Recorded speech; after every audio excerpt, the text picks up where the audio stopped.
Haven Aviansa, ya. Ya, ini pertama kali aku ketemu sama kamu waktu kamu hadir di training kita. Saya tidak tahu kenapa, kayaknya chemistry-nya nyambung gitu loh. Makanya aku langsung ajak Pak Fernal untuk berbincang-bincang ya, berbincang-bincang. Jadi memang Fernal ini adalah salah satu dari alumni dari Jiksi ya. Jadi dia sudah mengikuti tesnya dan hasil tesnya bagus loh Fernal. 90-an loh, luar biasa ya.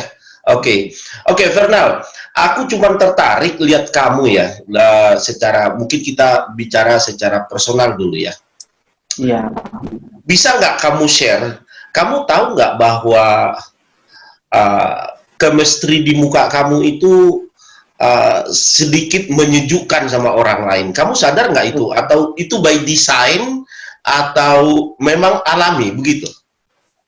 Saya sih sejauh ini belum pernah tahu Pak ya, maksudnya belum pernah mempersiapkan diri biar terlihat orang senang melihat wajah saya. Maksudnya biasa aja dalam interaksi sih biasa, tapi memang beberapa orang sih sempat menyampaikan, saya kalau ngomong sama orang kok nggak seret, tapi kalau ngomong sama kamu semua yang ada di dalam hati itu kok bisa keluar gitu loh. Maksudnya sebenarnya kenapa gitu ya, pada dasarnya sih memang nggak ada spesial khusus saya mendesain atau belajar khusus, itu nggak ada sih Pak sebenarnya. By design is not by design, karena kamu terbiasa di dunia service begitu, tidak begitu.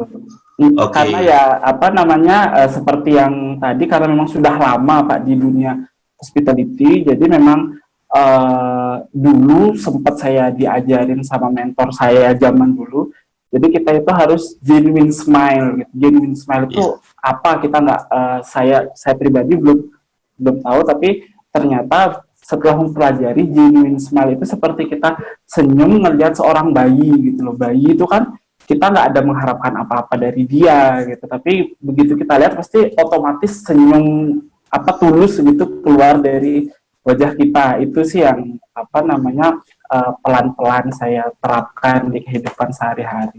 Oh gitu.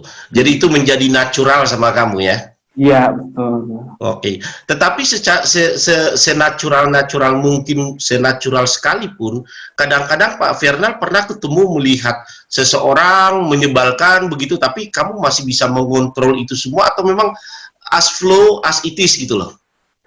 Kadang malah saya ketemu orang yang menyebalkan itu ya sudah hambar gitu loh Pak. Kadang kan ada nih memang tipikal orang yang baru kita lihat aja sudah wah ini pengen, tapi saya biasa aja sih. Malah saya tuh punya pemikiran, biasanya kalau orang yang wajahnya menyebalkan itu pasti ada sesuatu di baliknya gitu. Jadi saya pengen tahu apa sih seperti itu. Oke. Jadi dengan kata lain, siapapun orangnya, yang pertama kamu lakukan adalah menerima orang itu apa adanya. Iya, betul. Dan tidak pernah berusaha merubah orang itu. Iya, betul. Ya, sebenarnya rahasianya sih begitu sih ya. Ya, kalau kebanyakan orang itu try to change other people ya. Iya. Seyogianya kita nggak begitu. Oke. Pak Fernal, saya melihat kamu itu sudah lama di dunia pelayanan. Betul, Pak. Sudah sampai 10 tahun di dunia pelayanan. Kira-kira boleh nggak cerita kepada kita sebenarnya apa yang menarik kamu sampai kepada dunia pelayanan ini, kamu gelutin selama 10 tahun? Kira-kira apa yang menarik di situ, Fernal? Oke, jadi memang untuk awal saya terjun ke dunia pelayanan ini, hospitality ini sebenarnya nggak sengaja Pak. Jadi memang background pendidikan saya accounting, jadi biasalah mindset orang accounting kan kalau tidak kerja di perkantoran, di bank, ya semacam itulah. Tapi memang saya pada waktu itu memang hidup di Bali, yang geliat utama perekonomiannya adalah pariwisata. Jadi dari kampus saya magangnya itu di perhotelan. Di perhotelan saya coba kok nyaman, sesuai dengan passion saya gitu. Jadi akhirnya ya dari sana saya mendalami lah. Jadi ya istilahnya saya belajar lagi dari basic, sangat-sangat basic lagi gitu, karena memang bukan bidang saya gitu. Jadi dari awal saya pelajari memang dia berat lah gitu, karena kita dari nol lagi. Saya memang sudah yang memang dia sudah pendidikan di hospitality gitu, akhirnya ya karena memang sesuai passion, apapun kondisinya ya enjoy aja jadinya. Seperti itu, Pak. Oke, menarik ya. Jadi selama 10 tahun ini kamu di dunia pelayanan, pernah nggak punya pengalaman bahwa sepertinya dunia pelayanan ini membuat kamu frustasi? Pernah nggak mengalami seperti itu? Kalau ya namanya kita berkarir dimanapun, apapun bidang, pasti ada lah gitu kan. Karena memang segala sesuatu yang kita ambil pasti akan ada tantangannya, ada konsekuensinya. Setiap pilihan itu pasti ada konsekuensinya. Jadi memang frustasi itu datang karena memang kita nggak tahu cara menghadapinya. Tapi begitu kita tahu cara menghadapinya, frustasi itu ya pas pada saat menghadapinya, setelah itu ya sudah gitu loh, nggak sampai dibawa beban pikiran. Malah apalagi di perhotelan, komplain itu macam-macam lah gitu, dan komplainannya pun bukan dari daerah satu, daerah dua, dari segala bangsa lah gitu. Jadi dari kamu dari mana komplain, kamu dari kita belajar cara handling komplain seperti apa. Itu lama-lama komplainan sudah biasa lah. Frustasi juga bisa kita kendalikan. Jadi nggak berlarut-larut sampai merasa aduh kayaknya saya begini, aduh saya apalagi sampai nggak enak makan, nggak enak tidur, enggak lah gitu sih. Oh enggak lah ya. Jadi masih bisa dibedakan mana pekerjaan, mana personal ya. Betul. Oke, memang untuk menjadi dunia kerja yang profesional sih, kalau kita bisa membedakan dua belah pihak itu ya, mana pekerjaan, mana urusan pribadi. Dan kalau sudah dicampur, biasanya urusan pribadi dalam pekerjaan, biasanya profesionalisme kita akan menderita gitu. Iya, amburadul lah jadinya. Amburadul ya. Oke, saya mendengar Fernal bahwa Anda itu sampai pergi ke luar negeri, ke negara Turki untuk mempelajari, mendalami dunia pelayanan. Apa yang mendorong kamu sampai ke negara Turki sana? Sementara dunia pelayanan di Indonesia bisa juga kamu pelajari. Kok pergi sampai ke Turki sana? Apa kira-kira yang mendorong kamu sana?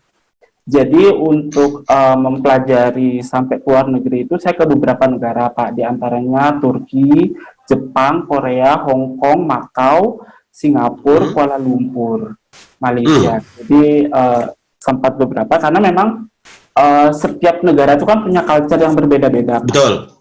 Nah, terus di samping itu, visitor kita itu banyak dari negara-negara tersebut. Oh, I see. Ya, jadi kita tidak bisa men-treat tamu kita dengan baik kalau kita tidak bisa tahu habitnya dia seperti apa gitu. Karena kan contoh lah sederhana, di Bali itu kenapa warung makan Jawa itu kok laris gitu? Karena memang banyak wisatawan Jawa yang main ke Bali. Jadi walaupun ya deket lah Jawa ke Bali, tapi namanya seleranya sudah seperti itu, ya dia akan mencarinya seperti itu. Nggak bisa kita memaksakan, oh kamu main ke Bali harus menyesuaikan lidahmu dengan Bali gitu kan.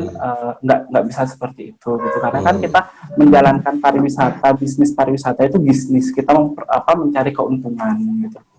Kan kita memaksakan, oh culture kita seperti ini, enggak gitu. Jadi itu yang mendorong saya. Terus memang beberapa difasilitasi dari tempat kerja untuk mempelajari hal tersebut. Ya menarik ya. Jadi tadi Pak Fernal bilang tadi bahwa untuk mendalami dunia pelayanan ini kita harus tahu culture mereka ya. Betul. Jadi kita melakukan pendekatan sesuai dengan culture mereka ya. Betul. Memang sih kunci pelayanan itu you should know about your customers ya. Iya. Nah, jadi pendekatan itu yang kita lakukan sama mereka. Kira-kira pendekatan kita yang di Indonesia, katakanlah kalau Indonesia dengan pendekatan kita dengan Kuala Lumpur, ya itu masih satu rumpun yang Melayu ya. Tapi dengan Turki misalnya, ya, atau Korea misalnya, kira-kira ada perbedaannya yang kamu dapatkan di situ dalam dunia pelayanan gimana? Oke, jadi kayak beberapa membedakan. Jadi di Bali itu, contoh di Bali itu ada dua tempat yang terkenal. Semua orang mungkin tahu, ada Kuta dan Sanur. Mungkin Pak Rudi tahulah tempat-tempat itu. Ya. Kenapa di Kuta itu kebanyakan wisatawan itu dari Australia, dari Amerika, banyak yang sana. Sedangkan di daerah Sanur itu kebanyakan dari Eropa. Karena memang dua tempat itu berbeda. Kalau di Kuta itu dengan hiruk pikuknya, dengan dunia malamnya.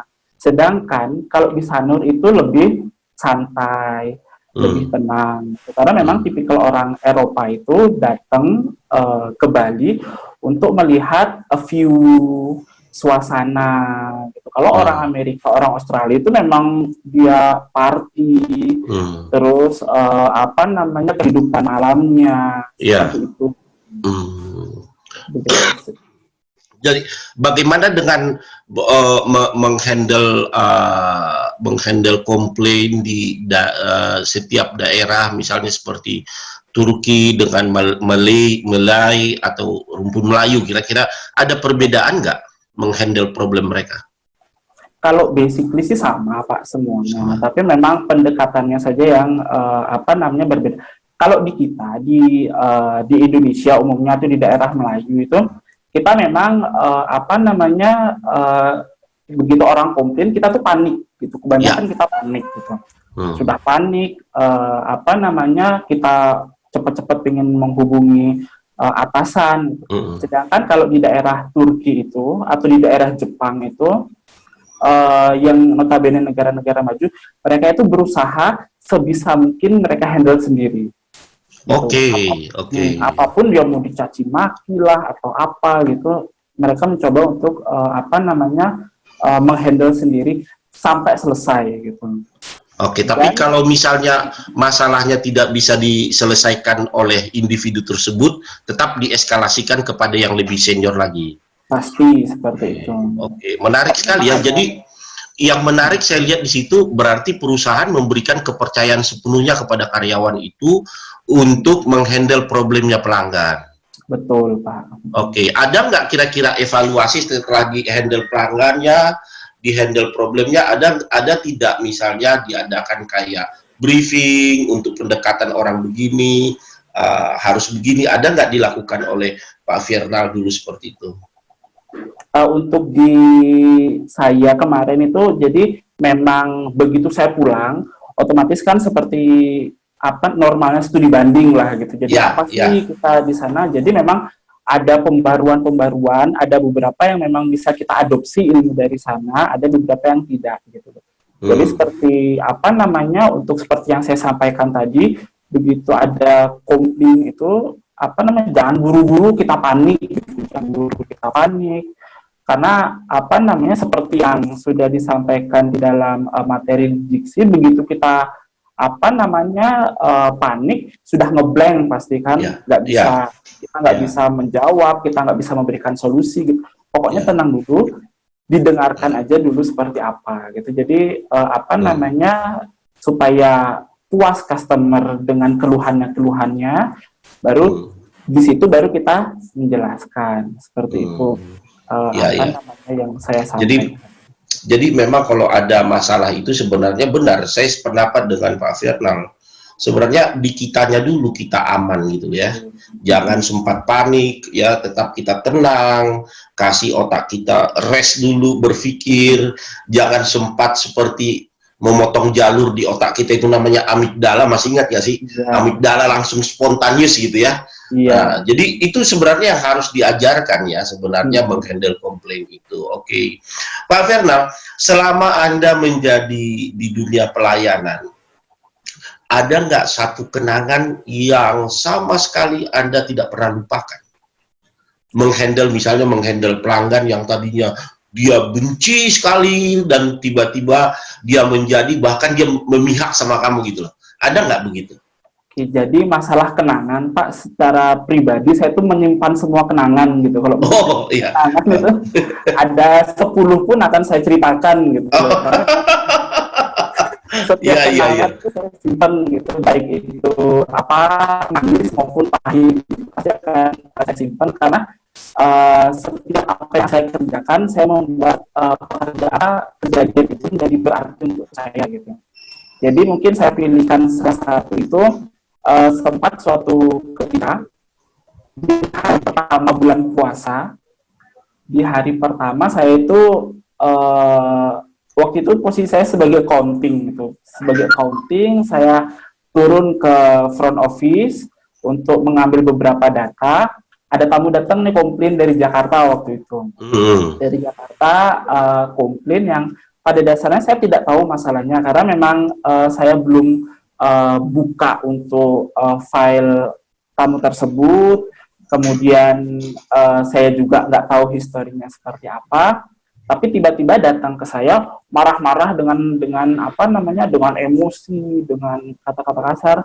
Dan yang saya lakukan tuh memang dengar saja dulu gitu. Nggak mungkin saya bilang, oh bukan urusan saya bukan departemen ini, bukan departemen ini. Karena memang yang diajarkan di Jiksi adalah apa namanya, customer service itu bukan bagian tertentu, tapi semua keseluruhan apa namanya departemen adalah customer service. Jadi saya apa namanya, saya coba dengarkan dulu. Saya mau jawab pun saya nggak tahu kan. Akhirnya apa namanya, saya coba dengarkan dulu.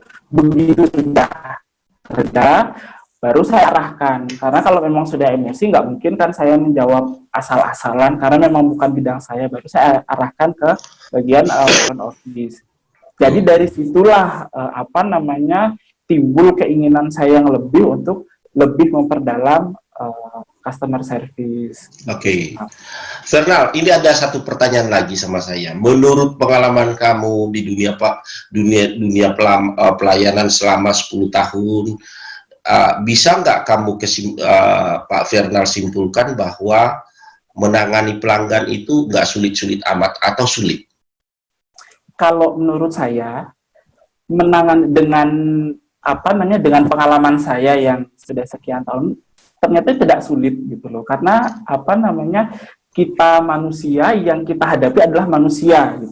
Kecuali kalau kita manusia yang kita hadapi malaikat gitu, mungkin tidak sulit.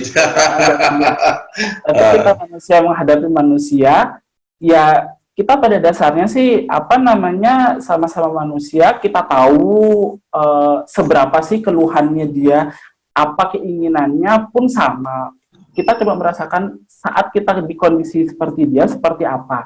Pada dasarnya itu sih apa namanya, dalam menghadapi komplainan tuh seperti itu. Dan komplainan itu tidak ada yang apa namanya, yang berat kalau kita tahu cara menghadapinya. Jadi satu lagi pengalaman saya menghadapi komplain itu, saya pernah bekerja di Patra Jasa. Itu anak perusahaannya PT Pertamina, Pak. Oke. Jadi di sana itu setiap pejabat negara yang datang itu pasti stay-nya di sana, seperti Pak SBY pernah apa namanya, stay di sana. Mantan Presiden Timur Leste Sanana Gusmao itu sempat di sana. Dan saya juga pernah menghadapi komplainan dari internal perusahaan bahwa ada salah satu ajudannya yang berbuat tidak menyenangkan. Biasalah kalau apa namanya, kalau sudah dari pemerintahan itu kan apa namanya, agak wah gitu. Ya, tapi, VIP lah. VIP. Jadi ya begitu sudah marah-marah gitu, ya sudah selesai gitu loh. Malah kita foto-foto bareng gitu. Pada dasarnya orang mengeluh itu hanya ingin didengar gitu loh. Ya. Hanya ingin didengar. Kalaupun ada solusi itu akan sangat membahagiakan gitu. Kalaupun tidak, minimal ya sudah didengar dulu, seperti itu. Jadi sebenarnya ya kalau ada pelanggan yang marah-marah, ya cobalah menempatkan diri di posisinya pelanggan barangkali ya. Betul. Saya sependapat yang kamu bilang itu sebenarnya menangani pelanggan itu tidak sulit karena dia manusia juga gitu loh ya. Iya, betul. Nggak jauh-jauh dari kita sebenarnya kan. Jadi kalau ada yang mengatakan menangani komplain pelanggan itu apa ya, sulit, mungkin ini satu masukan yang sangat berharga menurut saya dari Fernal. Kita ketahuilah pelanggan kita itu ya sama seperti kita. Betul. Ya pendekatannya juga sama dengan kita. Iya. Ya kita juga ingin didengar, ya kan gitu ya. Ya Betul. coba didengar keluhannya pelanggan sehingga mereka akan nyaman juga, ya kira-kira begitu. Nah, Pak Fernal, kedepannya, kalau menurut kamu kan sudah 10 tahun nih di dunia pelayanan nih. Kedepannya sebenarnya saya mau tanya, bagaimana ini karir dunia pelayanan ini kamu lihat ke depannya? Oke, jadi dari pelayanan, apalagi dengan kondisi yang sekarang itu, jadi ilmu pelayanan itu, ilmu customer service itu berkembang terus, Pak. Berkembang terus dan memang prospektif ke depannya. Apalagi dengan masa pasca pandemi ini, saya lihatlah di beberapa iklan rekrutmen online itu banyak mencari customer service admin, customer service officer, customer service relation. Jadi memang akan banyak merekrut customer service karena memang eranya sekarang seperti yang Bapak sampaikan tadi, bukan customer service itu bukan satu departemen saja gitu. Semua departemen itu, semua member of departemen itu, semua member dari perusahaan itu wajib menjadi seorang customer service gitu. Apalagi jadi ya customer service itu walaupun nanti ke depan saya apply sebagai HR wajib menguasai customer service. Saya apply sebagai operational manager wajib menguasai customer service itu. Dan apapun, bahkan owner sekalipun wajib harus mengetahui tentang customer service seperti itu. Ya, jadi memang kalau kita lihat era-era sebelumnya, Pak Fernal mungkin mengalaminya juga, bahwa banyak orang beranggapan bahwa dunia customer service itu hanya di front line saja ya. Betul. Tapi Pak Fernal tadi yang sudah banyak menggeluti dunia customer service mengatakan bahwa ini bukan hanya satu departemen, bahkan semua gitu loh. Tetapi sekarang muncul lagi suatu isu baru, Pak Fernal. Di era digital sekarang memang pendekatan secara manusia di dunia pelayanan ini masih pentingkah atau bagaimana, Pak Fernal? Tanggapan Anda gimana? Oke, jadi ke depan tuh karena memang sekarang sudah ada istilah revolusi industri 4.0, terus yang ada PSBB, jadi ada pembatasan orang dengan orang, jadi manfaat teknologi lah sekarang yang sedang dibutuhkan. Jadi apakah sekarang muncul pertanyaan, apakah masih relevan atau masih dibutuhkan lah? Masih, Pak, karena memang teknologi itu hanya media. Oke. Objeknya itu adalah tetap manusia gitu. Iya. Jadi kalau kita mau menghandle customer kita yang masih manusia, karena memang teknologi itu hanya medianya saja. Bahkan kadang ada beberapa memang sudah yang untuk respon itu robotik. Jadi beberapa kejadian kita komplain yang balas itu mesin penjawab gitu. Kadang sering nggak kita anggap kan, karena kita tahu ini robot kadang yang atau mesin otomatis lah gitu. Tapi yang kita harapkan sebagai customer itu ya ada orang di balik teknologi itu gitu. Karena kita mau solusi itu yang real, bukan otomatis seperti itu. Iya. Jadi poin yang mau saya simpulkan dengan Pak Fernal katakan tadi, walaupun kita sebenarnya sudah masuk di era teknologi, memang peranan manusia itu memang masih ada, karena teknologi itu bukan objek, itu hanya mediasinya saja ya. Betul. Mediasinya saja. Tapi mungkin ini menjadi pelajaran sama dunia bisnis. Banyak sekarang ini dunia bisnis menggunakan teknologi itu dibalik. Itu bukan media, tetapi pelayanan langsung. Tapi sesungguhnya manusia itu butuh juga pendekatan sosial ya, pendekatan human attachment gitu loh. Ya. Nah, menarik sekali pembicaraan kita. Nah, kalau misalnya untuk kedepannya, ini kan kita juga memberikan suatu pelatihan, pendidikan kepada teman-teman kita di dunia servis ya, dunia servis. Ada kesan dan pesan yang Pak Fernal sampaikan tidak? Oke, jadi untuk teman-teman semua yang masih akan berpikir kayak enggak saya sebagai belajar untuk ilmu customer service, apakah perlu, apakah enggak. Jadi memang saya bisa memberikan analogi customer service itu seperti nafas. Nafas itu jarang ada yang perhatikan gitu loh. Bahkan kita sendiri nggak pernah menghitung tuh kita berapa kali nafas, mau nafas atau enggak, kita nggak pernah berpikir, oh saya hari ini akan bernafas, nggak pernah berpikir, jadi jaranglah diperhatikan. Tapi kalau sudah nggak ada nafas itu, baru kita kelabakan, gitu. Wah gimana ininya kalau nafas nggak ada. Tapi sebaliknya, kalau kita peduli dengan nafas kita, justru akan menjadikan kita lebih sehat. Jadi kita rawat nafas kita, kita jaga nafas kita memberikan kegiatan-kegiatan yang kesehatan untuk nafas kita, malah itu akan membuat kita lebih sehat, lebih kuat.